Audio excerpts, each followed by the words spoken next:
just seems to me the president says it was an incredible visit. For who? What was accomplished and what was the initial goal? Yeah. Also might want to back off the sleepy Joe Biden comment when you're falling asleep in public. Almost every time we see you. Sentence. The question is, what are the deliverables, as they put it in diplomatic terms? When you go to a trip, there's always something that's been wired ahead of time that you can say, we accomplished this here, we both walk away. They have said it's mutually beneficial without giving much specifics. President Trump announced that China had planned to buy now 200 jets from Boeing. Very specific news. When asked after the president left a couple of hours ago, Chinese officials kind of said, well, we made some deals that are mutually beneficial, did not confirm that deal. We'll see if that bears out. Let's bring into the conversation the former United States ambassador to China, Nicholas Burns. He also led the State Department's Iran policy from 2005 to 2008. Ambassador, great to have you with us on this morning. So now that the president is on the plane on his way back to Alaska for a stop there, assess for us what happened over the last couple of days and what the United States takes away from this summit. You know, I think the most important thing that happened is that President Trump went there, and I'm serious about that. It's a top-down system in China. Xi Jinping makes all the big decisions, so you've got to have head of state relations that work. And I hope that they've been able to establish that kind of relationship. But there are a lot of troubling questions left unanswered. The first is on Taiwan. You saw that shot across the bow by Xi Jinping, meant to intimidate the United States when Xi said that if the U.S. crosses China's red lines on Taiwan, there could be a conflict between us. That's meant to intimidate. And what I'm looking for is whether or not now the United States, the Trump administration, goes back to the big Taiwan arms packages that they put aside in anticipation of this visit to Beijing and move it forward. The Chinese obviously don't want us to do that, but we have to do it because we've got to strengthen Taiwan's defenses. I think that's the first big test. And the second test will be on Iran. It's not surprising that the Chinese said, Xi Jinping said that they want the Strait open without Iran as a tollkeeper. It's not surprising that the Chinese said they don't want Iran to have a nuclear weapon. That's been their position for 20 years since I was negotiating this issue for the George W. Bush administration.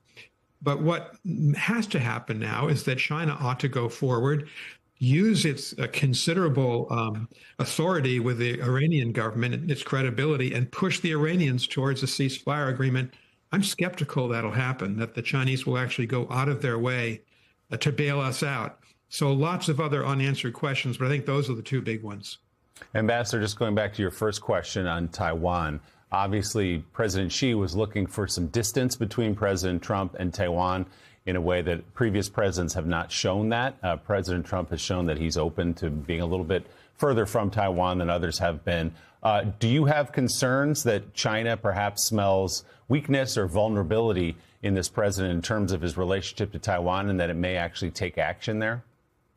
I do have those concerns. I have concerns that the Chinese feel that President Trump, in his second tour in office, has not been at all clear about upholding our traditional half-century policy, one China policy, which means that we do provide weaponry to the Taiwan authorities to help them strengthen their deterrence.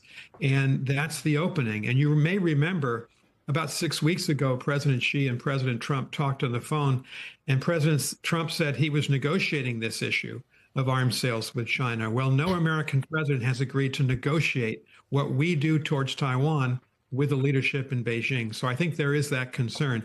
I don't think a Chinese cross-strait attack is imminent. That's not the immediate issue right now. But they do, I think, sense a weakening, a softening in the U.S. position. And I really hope that President Trump did not lead them in that direction during these talks.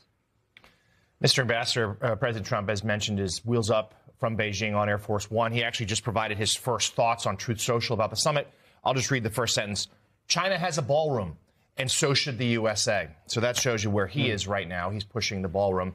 He also already mentioned something about the gold statue in Doral. I wrote a piece ahead of this trip that, saying that the goal was sort of to do no harm, that they didn't want to make things worse. And you correctly identified a couple of flashpoints that could be tension down the road. But it seems like the relations between the U.S. and China, the two biggest powers in the globe, didn't get worse over the last couple of days. But it also seems like not that much was actually accomplished either.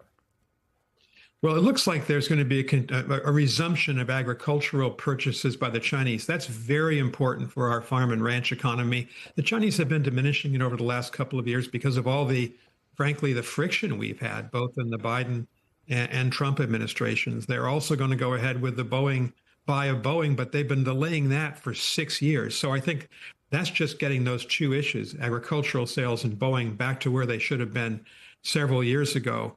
The one thing that didn't happen, which I was encouraged by, is that there was no announcement that the Chinese would purchase the H200 chip from, this is the advanced semiconductor chip, from NVIDIA. And I think that's important because I have opposed the Trump administration's willingness to have our most advanced chips sold to the Chinese market. That only helps the Chinese competitors to our tech companies, but it also puts our military at a disadvantage because the People's Liberation Army will get hold of this sophisticated technology. So the fact that that didn't happen, I thought was a positive sign. And one last issue Scott Bessent talked about yesterday. He said there is going to be the start of talks between the two countries on artificial intelligence, particularly this issue of security from terrorist groups and criminal groups with the Mythos model of Anthropic so powerful. I think it does make sense for the U.S. and China to begin to talk together. How do we work together to mitigate the worst aspects of what criminal and terrorist groups could do with these powerful AI models? Ambassador, as we've been noting for the last couple of days, it is extraordinary when you take a step back that the President of the United States, in the middle of a war with Iran, is meeting with the leader of China, who is backing Iran in the war that the United States is prosecuting. You touched on this a little bit earlier, but do you believe that China has the leverage over Iran to change the dynamics of this war, to at least bring them to the table? And are you skeptical that they will, in fact, use that leverage, if they have it, to help bring this war to an end?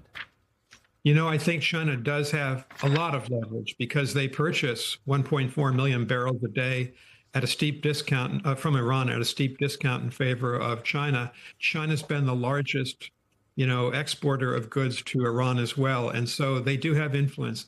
I doubt they'll use it.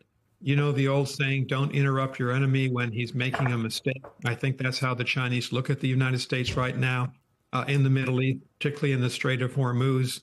And the Chinese would pay a price, if you will, for forsaking Iran in terms of the politics of this in the China-Iran relationship. Just as China didn't lift a finger to help, couldn't, Venezuela back in early January when the U.S. went in and kidnapped Maduro.